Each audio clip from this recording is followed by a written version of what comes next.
செய்தியை பார்த்து வருகிறோம். திருவாரூர் மாவட்டம் பெரியகுடி ONGC எண்ணெய் கிணற்றை நிரந்தரமாக மூட உத்தரவானது பிறப்பிக்கப்பட்டிருக்கிறது.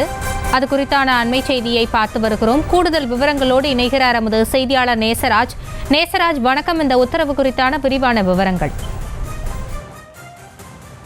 திருவாரூர், நாகை, காரைக்கால் உள்ளிட்ட மாவட்டங்களில் கடந்த 40 ஆண்டுகளுக்கு மேலாக ONGC நிறுவனம் விளை நிலங்களுக்கு அடியில் குழாய் பதித்து கச்சா எண்ணெய் எடுத்து வருகிறது. இதன் காரணமாக விவசாய நிலத்தில் அடிக்கடி எண்ணெய் கசிவு ஏற்பட்டு விவசாய நிலங்கள் பாதிக்கப்படுவதாக கூறி விவசாயிகள் தொடர்ந்து போராட்டத்தில் ஈடுபட்டு வந்தனர். இந்த நிலையில் கடந்த ஆட்சி காலத்தில் டெல்டா மாவட்டங்களில் பாதுகாக்கப்பட்ட வேளாண் மண்டலமாக அறிவித்து அப்போதைய தமிழக முதல்வர் எடப்பாடி பழனிசாமி உத்தரவிட்டிருந்தார். இந்த நிலையில் திருவாரூர் மாவட்டம் பெரியகுடி பகுதியில் 20 ஆண்டுகளுக்கும் மேலாக ONGC நிறுவனம் எண்ணெய் கிணறு அமைத்து அதன் மூலமாக எண்ணெய் எரிவாயு எடுத்து வந்ததாக தெரிவித்திருந்தது.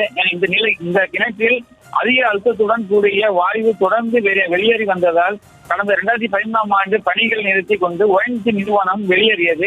இந்த நிலையில் கடந்த 3 மாதங்களுக்கு முன்னர் மீண்டும் பராமரிப்பு பணி என்கிற பெயரில் ONGC நிறுவனம் கனரக வாகனங்களுடன் பெரியகுடி எண்ணெய் எடுக்கும் பணிகளை தொடங்கியது. இதற்கு அந்த பகுதியை சேர்ந்த பொதுமக்கள் மற்றும் தமிழ்நாடு விவசாயிகள் சங்கங்களின் பொதுச் செயலாளர் PR பாண்டியன் உள்ளிட்ட விவசாய அமைப்புகள் கண்டனத்தில் தெரிவிக்கின்றன. உடனடியாக அந்த பகுதியை பணிகள் நிறுத்தி ONGC நிறுவனம் வெளியேற வேண்டும் என கோரிக்கையை வைத்திருந்தன. அதனை அடுத்து திருவாரூர் மாவட்ட ஆட்சியர் அலுவலகத்தில் ஆட்சியர் சாருஸ்ரீ தலைமையில் மாவட்ட SP ஜெயக்குமார், மாவட்ட மாசு கட்டுப்பாட்டு வாரிய அதிகாரிகள், ONGC அதிகாரிகள், விவசாய சங்க பிரதிநிதிகள் உள்ளான சமாதான கூட்டம் நடைபெற்றது. இந்த கூட்டத்தில் பெரியகுடி கிராமத்தில் அமைந்துள்ள ONGCக்கு சொந்தமான எண்ணெய் எரிவாயு கிணற்றில் அதிகப்படியான வாயு அழுத்தம் பொதுமக்களுக்கு எந்த நேரத்தில் பெரிய பாதிப்பை ஏற்படுத்த வாய்ப்பு உள்ளதாக அதனை பாதிக்கப்படியான முறையில் வாயு அடர்த்தியை முழுமையாக மூடுவதற்கு மாவட்ட ஆட்சியரிடம் உரிய முறையில் எழுத்துப்பூர்வமாக ONGC விண்ணப்பிக்க வேண்டும்.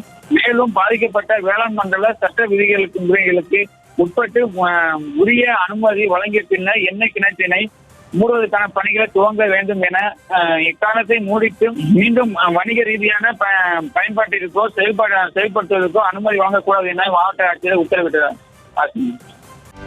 செய்திகளை உடனுக்குடனும் துல்லியமாகவும் தெரிந்து கொள்ள சப்ஸ்கிரைப் பண்ணுங்க.